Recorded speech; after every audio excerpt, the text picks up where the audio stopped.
Oke, selamat malam teman-teman. Ya, lama sekali saya tidak menampakkan diri. Maksudnya mukanya kan. Lama sekali saya nggak menampakkan diri mukanya untuk membuat video-video teman-teman. Nah, kali ini nih, saya nggak membahas project ya, project atau mereview kerjaan saya. Cuman saya mau bikin sebuah konten edukasi karena di mana ya, di sekitar kita itu banyak sekali yang mengagungkan yang namanya watt atau power gitu kan. Ya ini lampunya berapa watt gitu kan. Padahal kalau itu misalkan emisi langsung seperti halogen gitu, itu bakalan memang sesuai gitu kan. Wattnya semakin gede, penggunaan daya semakin gede, itu bakalan semakin tebel cahayanya. Emang iya bener. Cuman sekarang kita bicara yang namanya proyektor ya, entah itu HID, entah itu LED, itu beda teman-teman. Jadi kalau HID atau LED itu kan dia melalui sebuah modul ya, modul untuk menyesuaikan tegangan kerja. Jadi misalkan LED-nya itu 9 volt, sedangkan inputnya adalah 12 volt, itu kan nanti ada yang namanya driver. Kalau HID itu balas. Nah, setelah melewati balas itu baru dilempar ke yang namanya emitter. Emitter itu bisa, kalau HID itu bisa bohlam xenon, kalau LED itu ya LED itu sendiri gitu kan. Jadi secara logika apa yang diserap oleh driver terus kemudian dirubah ke tegangan kerja LED, kemudian LED memancarkan cahaya, itu udah beda jauh gitu loh. Nggak bisa dijadikan acuan itu terang atau enggaknya. Ini nggak fokus nih, payah. Malah gelap. Itu nggak bisa jadi acuan ya teman-teman ya. Jadi kita harus pinter-pinter dalam memahami yang namanya sistem elektronik seperti ini. Makanya saya bikin konten seperti ini dengan harapan kita bisa tahu nantinya memilih proyektor itu seperti apa harusnya. Nah, kalau untuk kecerahan cahaya itu satuannya adalah lux ya teman-teman. Intensitas cahaya itu satuannya lux. Lux, lumen, dan kandela itu semuanya udah beda-beda sendiri. Itu nanti saya jelaskan di video yang lain aja. Yang saya pakai sekarang adalah lux, itu acuan utama saya sebenarnya teman-teman. Nah, di sini biasanya saya bikin konten, saya sudah punya 2 proyektor untuk kita jadikan kambing hitam nih teman-teman ya. Ya, kita lihat proyektornya. Saya balik dulu. Bentar. Nah, ini nih teman-teman. Ini adalah 2 buah proyektor. Ini kalau diukur pakai wattmeter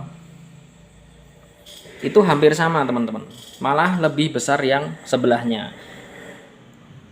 Jadi di sini saya punya sebuah proyektor dari Stark P9 dan 1 buah proyektor yang tanpa merek ya teman-teman ya. Tanpa brand, tanpa merek di sini. Oke. Tadi awalnya mau saya kasih merek lain tapi saya takutnya itu bikin kontroversi dan bikin nggak enak hati juga sama pemilik brandnya. Jadi saya pilih ini yang tanpa merek teman-teman, yang mempunyai karakter yang hampir sama gitu. Jadi dia semi spot tapi sebaran hampir sama. Jadi distribusi cahayanya hampir sama. Jadi kita bisa membandingkan antara proyektor ini sama proyektor ini terangan yang mana gitu kan. Kalau yang satunya spot, yang satunya nyebar, itu nggak bisa dibandingin teman-teman. Itu nggak akan jadi gitu. Itu nggak bisa dibandingkan karena udah beda karakter. Nah, kebetulan 2 buah proyektor ini karakternya sama ya, makanya ini bisa saya menjadikan kambing hitam 2 proyektor ini untuk membuat sebuah konten edukasi gitu kan. Nah, oke, jadi di sini tempat saya mengukur ya. Mulai dari situ. Oke. Ini ada 1 2 3 4 5 6 7 8 9 10 11 12 13 buah ubin ukuran 40 cm ya teman-teman ya.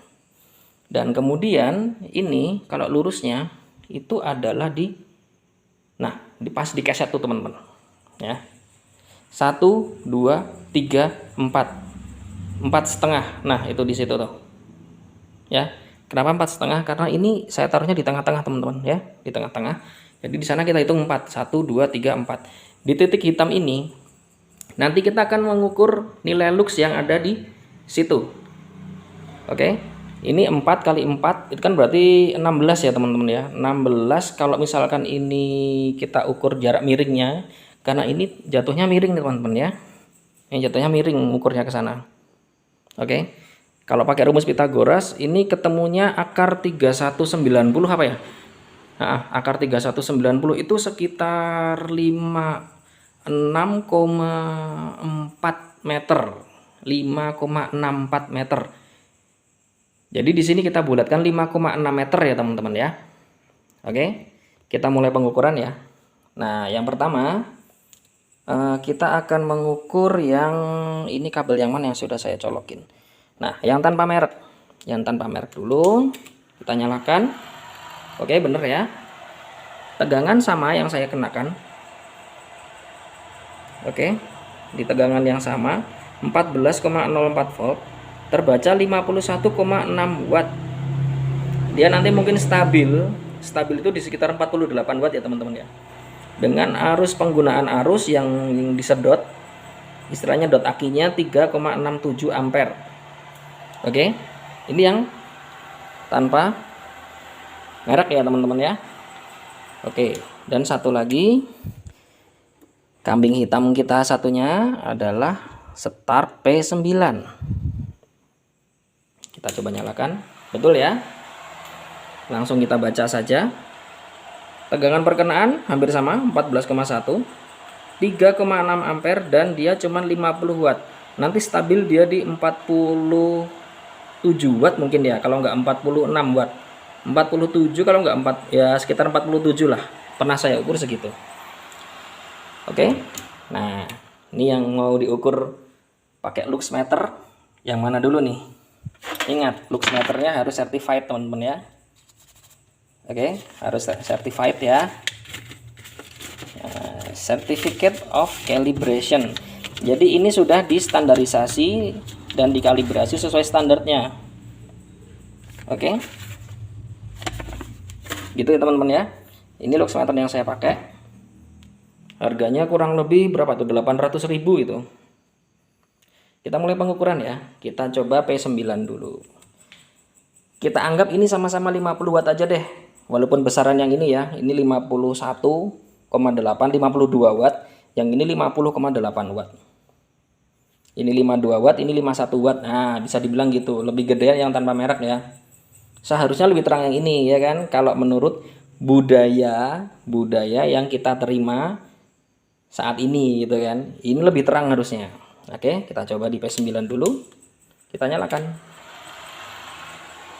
Dan kita ukur pas. Nah, pas di sana tuh. Oke. Kita coba ukur. Kita nyalakan. Kita cari. Nah, di sini ya.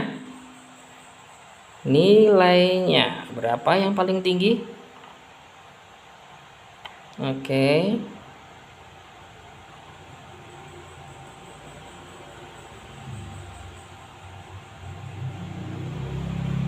Ya, nilai tertinggi ada tercatat di 3600 lux. Oke, teman-teman ya. 3600 lux bisa kalian ingat-ingat 3600 lux di jarak 5,7 meter kurang lebihnya. 5,64 meter. Nah, susah amat ngomongnya ya kan. Oke, sekarang kita ukur yang satunya. Ini pakai yang non merek. Ini groundnya saya jadikan satu ya teman-teman ya. Oke, paham ya? Saya jadikan satu, dan ini saya ukur di sini. Dia kayaknya agak lebih maju. Kita mundurin sedikit, ya, kita pepetin dikit biar jaraknya sama. Oke, oh kurang maju sedikit. Nah, gini. Kita mulai nyalakan. Kita jatuhkan. Ini kurang pas nih teman-teman ya. Kita pasin dulu. Oke, di titik cut off-nya. Oke, bener ya. Karakternya sudah hampir sama. Kita ukur lagi. Dapat berapa nih? Nyalakan. Tut. Oke, oh di sini. Oke, bisa kalian lihat. Kita cari nilai lux tertinggi. Tadi 2500, kita geser. Ayo, paling tinggi di mana, ayo? Ayo, paling tinggi di mana nih? Nah, 2500 lux. Oke, teman-teman ya. Oke, 2500 lux. Oke, kita matikan lagi. Nah, dari sini sekarang kalian paham. Harusnya kalian paham. Ini wattnya sama, teman-teman. Wattnya sama. Malahan lebih besaran yang ini nih. Oke, bener ya. Ini lebih besar. Ini lebih besar wattnya. Tapi kenapa nilai luxnya lebih kecil gitu kan? Yang jadi pertanyaan gitu. Dan sudah pasti nilai lux yang lebih kecil jika kita jatuhin cahaya di jalan. Kita sorot di jalan sana kan, itu bakalan lebih redup daripada yang luxnya tinggi gitu. Itu sudah jadi logika umum itu kan. Nggak mungkin luxnya lebih tinggi tapi dia lebih redup, kan nggak mungkin ya kan. Secara lux itu satuan dari intensitas cahaya. Nah, kenapa bisa begitu ya? Kenapa bisa begitu? Saya jelasin lagi lah ya. Saya jelasin lagi nih. Jadi tegangan yang masuk dari sini, masuk ke LED itu melalui sebuah driver. Ada di dalam sini nih drivernya. Melalui sebuah driver yang ada di dalam situ. Nah, driver itu menarik daya berapa untuk bisa dikonversi menjadi tegangan kerja LED, gitu kan? Oh, aku butuh narik nih 3,5 ampere nih. 3,5 ampere untuk bisa menyalakan LED ini. Nah, yang sini juga aku butuh 3,6 ampere nih buat bisa menyalakan LED yang sini. Nah, seperti itu. Sedangkan LED yang sini daya tertera di spek LED-nya misalkan hanya 30 watt. Tegangan kerja ya, ini 30 watt. 3 emitter misalkan, 3 emitter 30 watt. Ya kan? Yang ini 4 emitter. 4 emitter jadinya ini 40 watt, teman-teman. 4 titik LED, yang ini 3 titik LED. Tapi untuk menyalakan 3 titik LED ini karena kualitas aduh, batuk lagi. Kualitas LED-nya beda dan dia memang lebih build teknologinya lebih gede, ya kan? Otomatis daya yang dibutuhkan untuk menyalakan ini lebih gede. Secara drivernya juga menarik daya lebih gede dari sumber daya sini, entah dari adaptor, entah dari aki gitu kan. Sama-sama tadi kan 50 watt, tapi terang yang mana? Ya kan? Luxnya gedean yang ini, teman-teman. Ya kan? Sekarang kita coba nyalain dua-duanya deh. Aduh, goyang-goyang, sorry. Kita nyalakan dua-duanya di jarak dekat aja. Seharusnya ini hampir sama ya. Seharusnya hampir sama karena jaraknya dekat. Nanti kita tembakkan di tempat yang agak jauh. Ini sudah saya sambung dua-duanya. Kita nyalakan, kita baca di sini. 102 dibagi 2, 50-50 ya. Yang ini saya coba balik saja. Nah, untuk bisa memisahkan cahayanya. Ini yang ini kurang tinggi. Oke.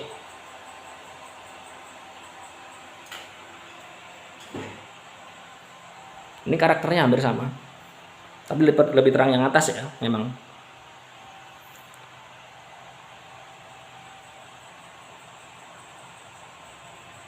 Lebih terang yang atas karakternya memang. Sampai pinggir pun juga sama ya, masih terang yang atas daripada yang bawah. Kalau kalian nggak percaya, ini coba saya balik ya posisinya. Ini yang saya balik ke sini. Ini yang saya balik ke sini.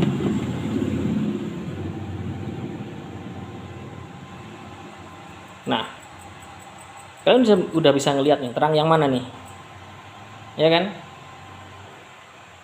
Lebih bright yang bawah teman-teman, lebih bright yang bawah. Kita coba redupin biar kelihatan karakter cahayanya. Nah, tebal yang mana? Tebal yang bawah kan? Nah, seperti itulah. Sampai pinggir pun juga sama. Ini saya pilihkan yang karakternya sama. Dan yang bawah masih lebih tebal nih teman-teman, daripada yang sini ya. Kelihatan ya? Itu secara jarak dekat. Kalau di jarak yang lebih jauh lagi, lux itu akan semakin memperlihatkan perbedaannya. Perbedaan apa ya? Hasil lux yang kecil sama lux yang gede itu perbedaan hasilnya sangat signifikan untuk jarak yang menengah ke arah sorotan jauh gitu, bukan high beam loh ya. Jadi saat cut off itu kita sorotkan di 10 meter, kemudian kita sorotkan lagi di 12 meter, kalau luxnya lebih tinggi itu akan memberikan pandangan yang signifikan terhadap luxnya yang lebih kecil gitu. Oke teman-teman, ini salah satu konten edukasi dari saya, yang mana saya bisa membuktikan bahwa watt yang sama bisa menghasilkan cahaya yang berbeda. Tidak selalu watt lebih tinggi itu lebih terang teman-teman. Ya, menurut eksperimen kita hari ini, watt yang lebih tinggi itu tidak selalu lebih terang. Sama-sama 50 watt belum tentu terangnya sama. Gitu kan. Jadi pesan saya nih, ntar saya balik kameranya dulu ya. Nah, pesan saya nih buat kalian yang pengen cari proyektor, saya lepas dulu kabelnya.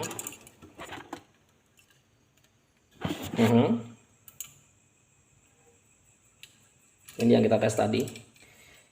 Pengen cari proyektor itu paling enggak acuan kalian adalah lux. Oke. Acuan kalian adalah lux, nggak usah macam-macam sama watt deh, gitu kan. Kalau nge-vape dulu teman-teman biar gak gila. Sebaiknya acuan kalian adalah lux, jangan watt, gitu kan. Karena tidak selalu, saya bilang tidak selalu, karena terkadang wattnya lebih tinggi, ikutan lebih terang. Terkadang wattnya lebih rendah, memang dia bisa lebih terang. Jadi saya bilang itu nggak selalu gitu kan. Jadi nggak mutlak, nggak selalu lebih terang walaupun itu wattnya lebih tinggi. Tapi yang jelas watt yang lebih tinggi, ya kan, proyektor 40 watt dengan proyektor 50 watt, dia menarik listrik dari aki. Saya bilang listrik biar awam ya, biar umum. Menarik listrik dari aki itu lebih besar. Ya, dari 40 watt. 40 watt itu menarik daya aki lebih sedikit. Jadi listriknya lebih irit kalau 40 watt daripada 50 watt. Jadi kalau kalian mau cari proyektor nih, itu carilah yang wattnya kecil tapi luxnya tinggi. Nah, dan itu memang sangat jarang sekali. Rata-rata emang kebanyakan itu lux lebih tinggi, watt lebih tinggi. Cuman di perkembangan zaman yang sekarang itu sangat bisa sekali yang namanya watt itu sama. Sekarang zamannya masih sampai situ. Wattnya sama tapi dia lebih terang. Seperti itu teman-teman. Jadi kalau misalkan kalian mau beli proyektor nih, nggak selalu harus sama saya, sama teman-teman seller lah, siapa itu nggak tahu saya, itu tanyain diri kalian dulu, kebutuhan kalian seperti apa nih. Saya butuh lampu spot, jadi proyektor yang ada nitik gitu di tengah, di cut off-nya tuh ada nitiknya gitu, titik fokusnya gitu.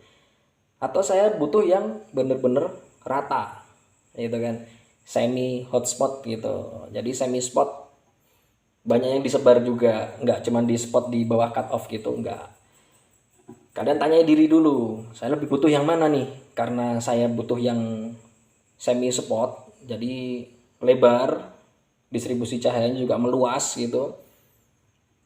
Mulai pilih proyektor yang karakternya seperti itu. Kalian tanya sama sellernya, yang misalkan nih proyektor A nih mas, ini semi spot nih, karakternya gimana mas? Kalian tanyakan gitu, karakternya gimana? Oh karakternya semi spot, spotnya seberapa gedenya? Segini nih. Nah seperti itu. Terus nilai luxnya berapa? Nilai luxnya misalkan 3.500 lux nih, harganya berapa? 100.000. Borong lah itu. Ya kan, keborong saya duluan itu nanti 100.000. Jadi gitu ya teman-teman ya. Jadi paling tidak saya bikin konten ini, para subscriber saya juga mendapatkan edukasi, karena subscriber saya juga mungkin ada orang yang pinter banget tentang proyektor, ada yang cukupan tentang proyektor, ada pun yang awam teman-teman. Nah, ada yang awam tentang proyektor, makanya saya bikin konten ini supaya kalian tidak tersesat. Oke, saya bicara apa adanya nih, biar kalian nggak tersesat. Nih ada proyektor nih 100 watt nih, gila nih. Ternyata nongolnya cuma 3.000 lux gitu kan, cuman 3.000 lux gitu. Ya sama aja buang-buang aki kan, itu buang-buang daya aki kan, cuman boros doang, terang agak gitu kan. Terus ada seller lagi nih bilang, nih saya punya apa, proyektor nih mas. Nah, saya punya proyektor nih ada proyektor tanpa merek nih, yang misalkan gitu, tanpa merek. Oh enggak ding, ini proyektor merek A nih teman-teman, merek A. Terus itu berapa watt mas? Waduh ini cuma 35 watt nih mas gitu kan. Cuma nilai luxnya gimana? Nilai luxnya ada di 3.200 lux mas, misalkan seperti itu. Ambil tuh ya kan. Dan satu lagi teman-teman, untuk membandingkan proyektor satu dengan yang lain, tolong sekali, karakternya harus sama. Jadi kalau misalkan kalian membandingkan proyektor yang cahayanya spot di tengah gitu, itu juga harus dengan proyektor yang spot di tengah gitu kan. Kalau kalian membandingkan yang semi spot, yang cahayanya itu didistribusikan merata sampai samping, jadi sampingnya lebih terang dari proyektor yang lain, istilahnya kita sebarlah cahayanya gitu. Kalian membandingkannya juga harus yang sekarakter dengan itu, yang nyebar juga gitu kan. Jangan kalian bandingkan proyektor yang distribusinya nyebar, kalian bandingkan dengan yang spot. Itu udah nggak nyambung teman-teman gitu kan. Udah nggak nyambung, udah beda karakter. Kalian nyari terang yang mana, ya udah beda lagi gitu. Jadi saya harap dengan konten yang saat ini saya lakukan ini, kalian menjadi lebih paham tentang cara memilih proyektor, cara memahami proyektor itu gimana karakternya, terus cara untuk melihat proyektor itu sesuai kebutuhan kalian seperti apa. Harusnya kalian paham setelah melihat video saya. Ya, oke? Harus paham, oke? Tapi jangan lupa ngordernya sama saya gitu kan. Ngordernya sama saya, masangnya sama saya. Mantap. Saya bukan pemasang terbaik, cuman saya selalu berusaha untuk maksimal. Itu saja teman-teman. Mungkin teman-teman yang di luar sana, seller ada yang lebih terambil dari saya gitu kan, lebih bagus hasilnya dari saya, mungkin ada, dan itu mungkin banyak karena sekarang tukang lampu sudah menjamur. Seperti itu teman-teman. Jadi saya bukan yang terbaik, tapi saya hanya berusaha untuk memaksimalkan apa yang saya bisa untuk membantu kalian gitu. Sebagai hadiahnya ya tentu saja berkah jasmani ya kan. Nah, seperti itu. Oke, ini untuk part 2. Part 2 mau saya sambung dengan apa nih? Tentang full wave. Tapi kalau untuk full wave kurasa udah nggak terlalu diperlukan untuk motor-motor sekarang. Nanti kalian boleh lah nanti misalkan request untuk saya bikin konten apa, monggo silahkan. Nanti kalau misalkan saya memungkinkan dan saya sempat, akan saya usahakan itu saya kontenkan. Apa yang saya dapatkan di kuliah, apa yang saya aplikasikan dan alami selama bermain lampu akan saya tuangkan semua untuk kalian. Konten edukasi banyak ngomong, tidak ada tutorial. Oke teman-teman. Oke. Dan buat kalian yang sudah subscribe, thank you. Yang belum subscribe, silahkan subscribe. Share ke teman-teman yang membutuhkan. Share ke teman-teman yang membutuhkan edukasi ringan seperti ini. Dan mungkin dalam berucap saya ada salah, nanti tolong dibetulin di komentar, karena saya juga bukan yang terbaik. Saya hanya selalu memaksimalkan apa yang saya tahu. Seperti itu saja. Yang di like juga tuh video-video saya di like ya, di like, di share, channelnya di subscribe, orangnya dikasih orderan. Nah kan gitu, itu lengkap. Nah, bagi-bagi rezeki teman-teman. Dan saya juga bagi-bagi kemampuan saya yang maksimal untuk kalian. Gitu aja. Oke, thank you yang sudah melihat video saya sampai selesai. Video yang sangat panjang, penuh omongan, ya kan? Pokoknya terima kasih buat kalian yang menyukai video-video model saya seperti ini. Akhir kata, salam sehat, salam modifikasi, jalan terus modifikasi Indonesia. Bye-bye.